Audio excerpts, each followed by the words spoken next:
તમસાના વિશાળ તીરની અંદર અયોધ્યાના લોકોએ નિવાસ કર્યો છે. આ બાજુ રામ અને લક્ષ્મણ અને જાનકી નીચે ઉતર્યા છે. રામ વનવાસની પ્રથમ રાત્રિ. રાત્રિના સમયે રથ છૂટી ગયો, ઘોડાઓ છૂટી ગયા છે.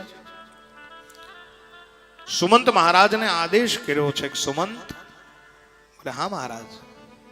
બોલે આજુબાજુમાં ક્યાંય પથરા હોય તો 2-3 લઈ આવો ને. બોલે કેમ? બોલે જોઈએ છે. પથ્થર લઈ આવ્યા. અને પથ્થરના ઓશિકા કરી અને ભગવાને સીતાજીને કીધું કે જાનકી હવે સૂઈ જાઓ. જાનકીજી સૂતા છે. ભગવાન રામે પથ્થરનું ઓશિકું કર્યું અને ભગવાન રામ સૂતા છે. લક્ષ્મણજી મહારાજને જાગરણની પ્રથમ રાત્રિ. પોતે વિરાસન વાળી અને લક્ષ્મણજી બેઠા છે. આ બાજુ આખી અયોધ્યા આખો દિવસ રડીને એટલે બધા સૂઈ ગયા.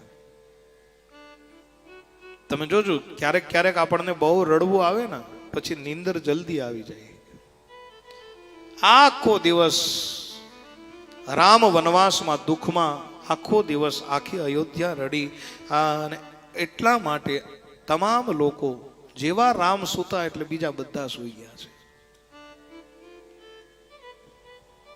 જેમ દૂધમાં તર જામે એમ રાત્રિ જામમાં લાગી. ધીમે ધીમે ધીમે ધીમે ધીમે ધીમે અને અડધીક રાતનો ગજર ભાંગ્યો. અને હવે લક્ષ્મણથી ન રહેવાનું. અને લક્ષ્મણજી જેમ 6 મહિનાનું છોકરું રોતા હોય ને એમ સાહેબ હિબકે હિબકે રડ્યા હો. કેમ કે તમસા નદીના તીરે લક્ષ્મણ સિવાય બીજું કોઈ જાગતું નથી. તમામ લોકો સૂતા છે. અને રામને સીતાજીને પથ્થરના ઓશિકા નાખીને સૂતેલા જોઈને લક્ષ્મણજીથી રહેવાનું નહીં. અરેરાટી વછૂટી ગઈ. અને લક્ષ્મણજી આમ આમ પોક મૂકીને રડે છે. અને રાત્રિના સમયમાં એ જે અવાજ આવ્યો, જાનકીજી જાગી ગયા. અવાજની દિશામાં દોડ્યા તો વિરાસન વાળી અને લક્ષ્મણ એટલું બધું રડે, એટલું બધું રડે, એટલું બધું રડે. લક્ષ્મણજીની બાજુમાં આવીને સીતાજી કીધું કે લખન તમે રડો છો? સીતાજી પોતાના સાડીના પાલવથી લક્ષ્મણના આંસુડા લૂછી નાખ્યા. છતાં પણ લક્ષ્મણજી છાના ન રહ્યા. 2-4 વાર કીધું કે રડો નહીં, રડવાનું કારણ કહો. છતાં પણ લક્ષ્મણજી જેમ નાનું છોકરું રડે એ રીતે રડે છે. માતાજીથી રહેવાનું નહીં. દોડી અને ભગવાનને જગાડ્યા છે. હે રામ જલ્દી ઉઠો. બોલે શું? લખન રડે છે. દોડતા દોડતા રામ લક્ષ્મણજીની પાસે આવ્યા. કીધું કે હે લખન, હે તાત, શા માટે રડે છો બાપ? આહુડા લૂછી નાખ્યા. લક્ષ્મણજી મહારાજે કીધું કે કાંઈ નહીં, બસ મને રડવું આવી ગયું, પણ મને કહો તો ખરા શા માટે તમે રડો છો? ત્યારે લક્ષ્મણજી આમ આંસુડા લાવતા લાવતા કીધું આંખમાંથી શ્રાવણ ભાદરવો છે, બોલી શકાતું નથી. અને છતાંય રામે કીધું છે એટલે જવાબ આપવો પડશે. લક્ષ્મણજી બોલ્યા કે મહારાજ રડવાનું કારણ બીજું કાંઈ નથી. બોલે તો? બોલે અયોધ્યાની અંદર જે મારો રામ 1.25 મણના ગાદલાની થળાઈમાં હૂતો હોય, જે મારા રામની ઉપર ચમર ઢળાતા હોય, એ મારો નાથ પથ્થરના ઓશિકા કરીને સૂતો. મહારાજ મારાથી જોવાનું નહીં, મને રડવું આવી ગયું. અને હે મોટા ભાઈ, હજી આ તો પહેલી રાત્રિ છે, હજી તો 14 વર્ષ કાઢવાના. પ્રભુ આ કઈ રીતે શક્ય બનશે? આવું જાણી અને મારાથી રડાઈ ગયો. અને ત્યારે ભગવાન રાઘવેન્દ્ર સરકાર હસતા હસતા કહે છે કે લખન, આટલી નાની અમથી વાતમાં રોવાનું હોય બાપ? હે લક્ષ્મણ, તારી વિચારધારામાં ફેર હોય એવું મને લાગે છે. બોલે કઈ રીતે? બોલે તું એવું વિચાર છો કે હજી 14 વર્ષ આપણે આવા કાઢવાના છે, કઈ રીતે નીકળશે?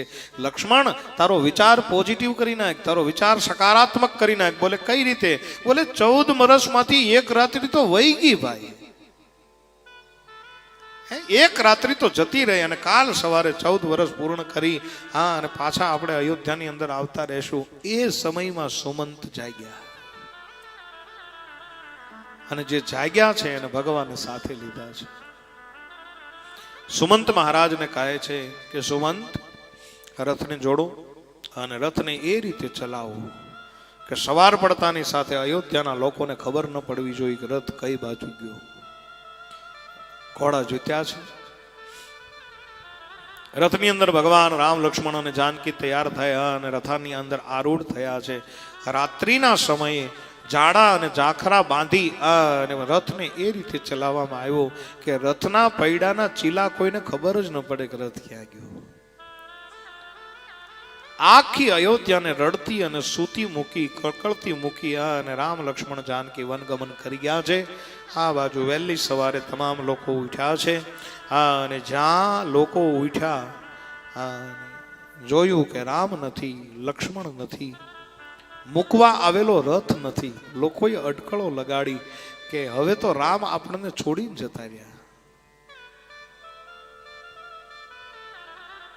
મનમાં બધાએ વિચાર્યું, મોટા માણસો હતા એણે એવું કીધું કે આપણે સૂઈ ગયા ના એટલે રામ આપણને સૂતા મૂકી અને નીકળી ગયા.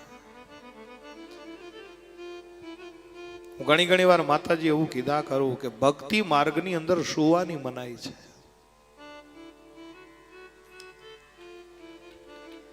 બ્રહ્મ તમારી સાથે હશે ને જો સૂઈ જશો તો બ્રહ્મ તમને ઉઠાડશે નહીં, બ્રહ્મ જતા રહેશે. અને એટલા માટે ભક્તિમાં જાગતા રહો, જાગતા રહો, જાગતા રહો. હા, અરે કોઈ સંત હશે તો જગાડશે. અરે સંત હોય તો ઈ જગાડે, બાકી બ્રહ્મ નો જગાડે. ભગવાન રામ સૂતા મૂકીને નીકળી ગયા અને બધા લોકોએ મનમાં વિચાર કર્યો કે હવે રામની પાછળ ન જવાય, કેમ કે રામ વિવેકનો અવતાર છે, રામ મર્યાદાનો અવતાર છે. હવે એની પાછળ નહીં, પણ હવે બની શકે ત્યાં સુધી નિયમ લઈ અને આપણે અયોધ્યાની અંદર જઈને 14 વર્ષ સુધી હવે રામની રાહ જોઈએ.